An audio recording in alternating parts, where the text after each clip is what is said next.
PS Sunanda multi speciality ಆಸ್ಪತ್ರೆ ನಾರಾಯಣಪೇಟೆ ವತಿಯಿಂದ ಉಚಿತ ಮೂಳೆ ಮತ್ತು ಜಂಟಿ ವೈದ್ಯಕೀಯ ಶಿಬಿರವನ್ನು ಸುಕ್ಷೇತ್ರ ಕಳಬೆಳಗುಂದಿ ಶ್ರೀ ಬನದೇಶ್ವರ ದೇವಸ್ಥಾನ ಆವರಣದಲ್ಲಿ ಜರುಗಿತು. ಪ್ರಸಾದ್ ಶೆಟ್ಟಿ ಇವರು ಮೊನ್ನೆ ಬಂದಿದ್ರು, ಇವ್ರ ಕಡೆಯಿಂದ ಕಳಿಸಿದ್ರು. ಇಲ್ಲಿ ಕಳಬೆಳಗುಂದಿ ಬನದೇಶ್ವರ ದೇವಸ್ಥಾನದಾಗ ಕೈಕಾಲು ಬೇನೆ ಮೊಳಕಾಲು ಬೇನೆ ಯಾರ್ಯಾರು ಇರ್ತಾರ ಅವರಿಗೆಲ್ಲ ಫ್ರೀ ಆಗಿ ಉಚಿತ ಟ್ರೀಟ್ಮೆಂಟ್ ಕೊಡ್ತೀನಿ. 3,500-4,000 ರೂಪಾಯಿ ಟ್ಯಾಬ್ಲೆಟ್ ಗಿಬ್ಲೆಟ್ ಏನಿದ್ರು ಫ್ರೀ ಆಗಿ ಕೊಡ್ತೀನಿ. ಅವ್ರಿಗೆಲ್ಲರೂ ಬಂದು ಇಲ್ಲಿ ತೋರ್ಸ ಅಂತ ಹೇಳಿದ್ರು. ಅವ್ರು ಇಲ್ಲಿ ಬಂದು ಕ್ಯಾಂಪ್ ಉಚಿತ ಶಿಬಿರ ನಡೆಸಕ್ಕೆ ಅವರಿಗೆ ತುಂಬಾ ಧನ್ಯವಾದಗಳು. ಮತ್ತ ಅವ್ರದ್ದು ಇಲ್ಲಿ ನಾರಾಯಣಪೇಟೆಗ ಹಾಸ್ಪಿಟಲ್ ಮಾಡ್ಯಾರಂತ.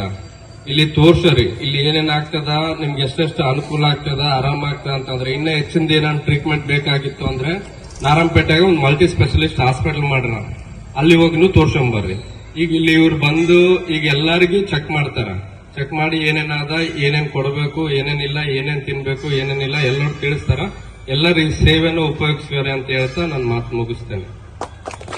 హాస్పిటల్ కి మూల స్తంభమైనటువంటి ప్రొఫెసర్ రెడ్డి గారు, అలాగే వారు మేనేజింగ్ డైరెక్టర్ గా ఒకవైపు వారు వైద్య వృత్తిని నిర్వహిస్తూ ఎన్నో ఇలాంటి సామాజిక సేవ కార్యక్రమాలను నిర్వహిస్తూ మా యొక్క సునంద హాస్పిటల్లో మాలాంటి వాళ్లకు సేవ చేసుకునే భాగం కలిగిస్తున్నారు. వారిని ఈ యొక్క క్యాంపును ఉద్దేశించి మాట్లాడాలని కోరుతున్నాం. అందరికీ నమస్కారం. నాకు కన్నడ రాదు, తెలుగు అర్థమవుతుంది అనుకుంటాం మీ అందరికీ. మేము ప్రతి 2 నెలలకు ఒకసారి దాదాపు నారాయణపేట చుట్టుపక్కల జిల్లా చుట్టుపక్కల అక్కడక్కడ మండలాల్లో ఒక్కొక్కసారి ఒక్కొక్క మండలంలో హెల్త్ క్యాంప్ ఎముకలకు సంబంధించి ఉచిత వైద్య శిబిరం నిర్వహిస్తూ ప్రజలకు దాని గురించి అవగాహన, ఎముకలకు సంబంధించి అవగాహన చేస్తుంటాము. ఇలా చేస్తూ ఉన్నప్పుడు ఈ కర్ణాటక అంటే ఇప్పుడు నారాయణపేట ఉన్నది కర్ణాటక బార్డర్లోనే. సో అలాంటిది ఈ గేట్ దాటి బార్డర్ దాటి కర్ణాటక ప్రజలకు కూడా మేము ఎందుకు సేవ చేయకూడదు అనే ఒక ఉద్దేశంతో మా సైడ్ అయిపోయింది. చాలా మండలాలు కవర్ చేశాము. ఇక్కడ సైడ్ కూడా ప్రజలు చాలా ఇబ్బందులు పడి దూర ప్రాంతాలకు వెళ్లాల్సిన వస్తుంది. కాబట్టి వీళ్ళందరికీ కూడా ఉపయోగపడాలి, వీళ్లకు దీని గురించి అవగాహన నేర్పించాలి అనే ఉద్దేశంతో ఎక్కడ క్యాంప్ నిర్వహించాలి, కర్ణాటక అంటే కన్నడ, ఇప్పుడు ఎక్కడ క్యాంప్ నిర్వహించాలనే ఒక ఉద్దేశంతో సెర్చ్ చేయడం జరిగింది. అలా చేస్తున్నప్పుడు అనుకోకుండా దేవుడి సన్నిధిలో సాక్షాత్తు శివస్వామి, శివుడు సృష్టి అయిన వీరభద్రేశ్వరుడు, మీరు తననే బనదేశ్వరుడు అని పిలుచుకుంటారు, ఆయన సన్నిధిలో క్యాంప్ నిర్వహించడం, మీ అందరికి సేవ చేయడం అనేది మా అదృష్టంగా భావిస్తున్నాము. ఈరోజు ఈ క్యాంపులో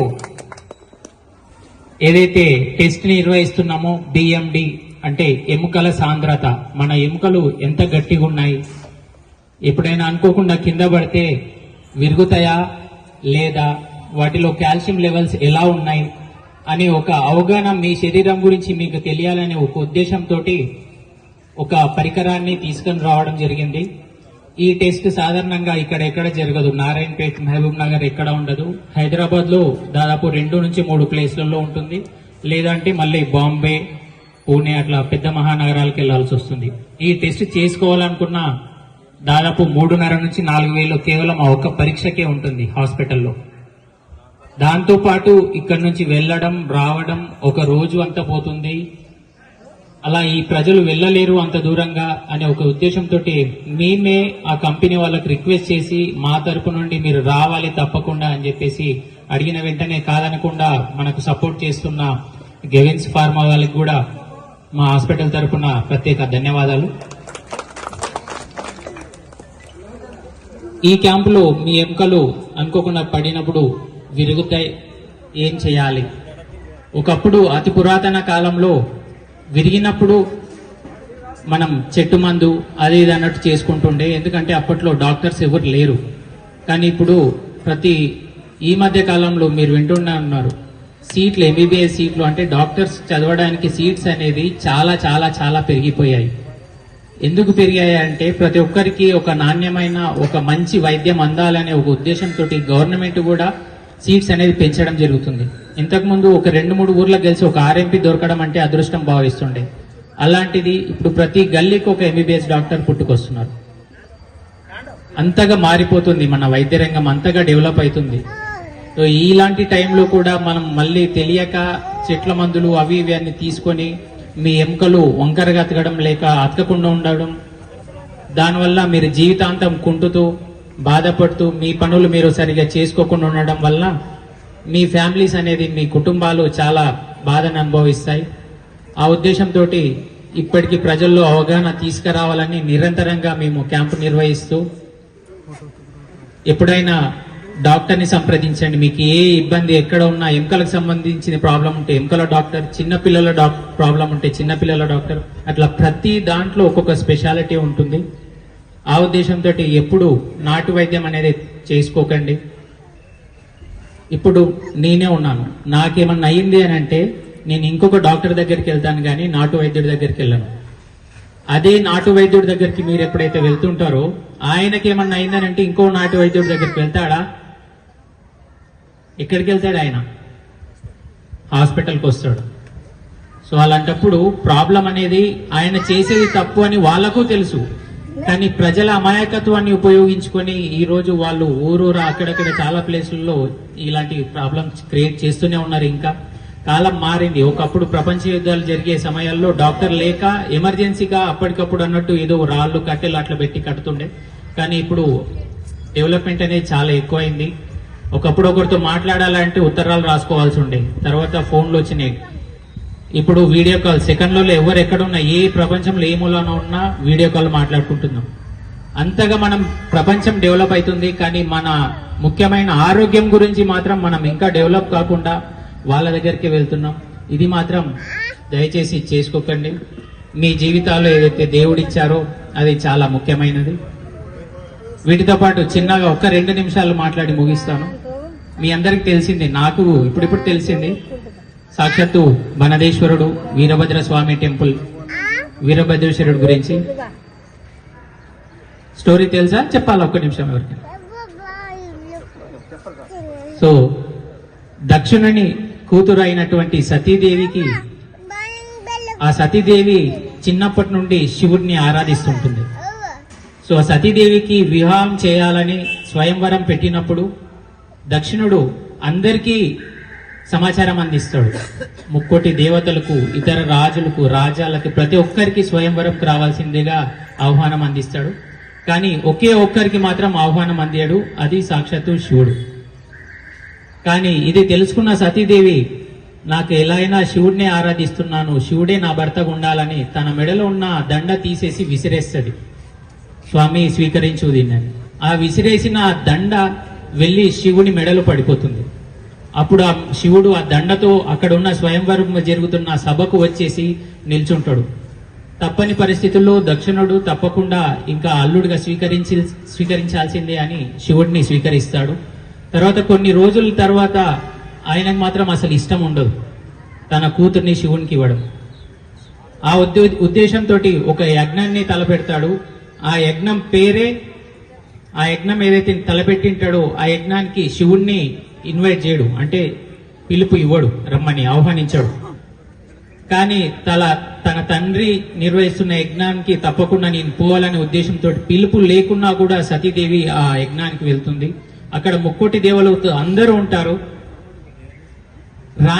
పిలువని పేరంటానికి వచ్చింది అన్నట్టు అక్కడ అల్లుడిని కూతుర్ని అవమానించే విధంగా మాట్లాడతాడు దక్షిణుడు. అలా అవమానం జరిగిందని బాధతో అక్కడున్న పక్కనే ఉన్న అగ్నిలో దహనం చేసుకుంటుంది సతీదేవి.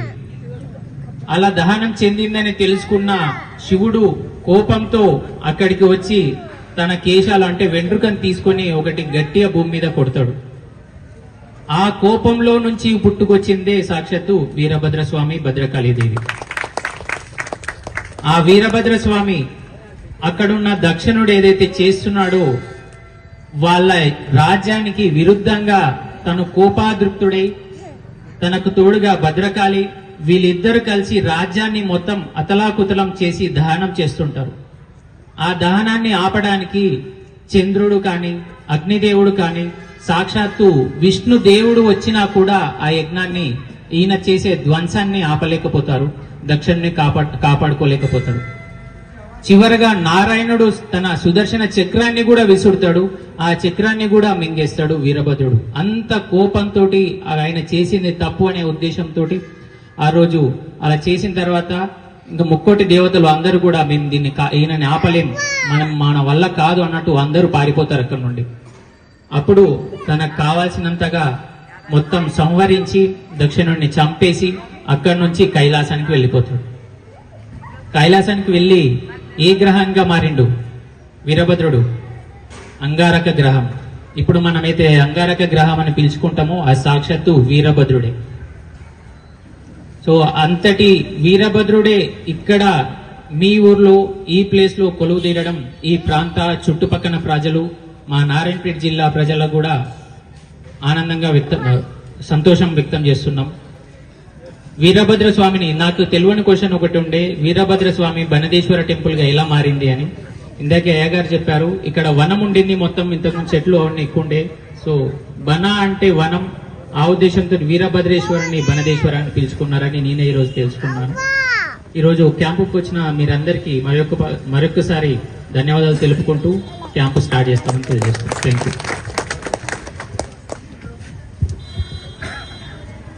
ఓట్ ఆఫ్ థ్యాంక్స్ మా యొక్క మేనేజర్ రామకృష్ణ గారు చెప్తారు. అందరికీ నమస్కారం అండి. మాకు సహకరించిన టెంపుల్ మేనేజ్మెంట్ కానీ అన్నగారికి మరియు మేయర్ టీంకి, గైడెన్స్ టీంకి కృతజ్ఞతలు. ఇప్పుడు క్యాంప్ స్టార్ట్ చేసుకుందామండి. Thank you. మరొక స్టేషన్ వాళ్ళ కన్నా నేను మొత్తం చూసుకుంటా, నువ్వు ఏమున్నా నేను బయట చూసుకున్నా, క్యాంప్ చూసుకో, ఏమున్నా మాకు మా గౌడ్ ఉన్నారు, చంద్రపడ్డారు అని చెప్పినారు. వీళ్ళు కూడా చాలా సార్ వాళ్ళందరూ కూడా స్టేటస్ పెడతారు సార్. స్టేటస్ పెట్టి తెలియని వాళ్ళ కోసం మళ్ళీ అన్న కూడా వాయిస్ మెసేజ్ పెట్టండి సార్, నేను కొంచెం చదువుకోవాలి కాబట్టి. నా యొక్క అందరూ కూడా నాకు చాలా సహకరించినారు. ఇలాంటి సహకారం మళ్ళీ భవిష్యత్తులో ఆ స్వామి వల్ల ఇలాంటి క్యాంపులు ఎన్నో నిర్వహించాలని, ఆ యొక్క స్వామి ఆశీర్వాదం మా పైన మీ పైన ఎలవెలు ఉండాలని కోరుతూ ముగిస్తున్నాం. జై హింద్, జై భారత్. ఆ నెంబర్ ఉంటుంది, దాని ప్రకారం పిలుస్తాము, దాని ప్రకారమే రండి. ప్రశాంతంగా కూర్చొని ఏం గడబడి పడకండి.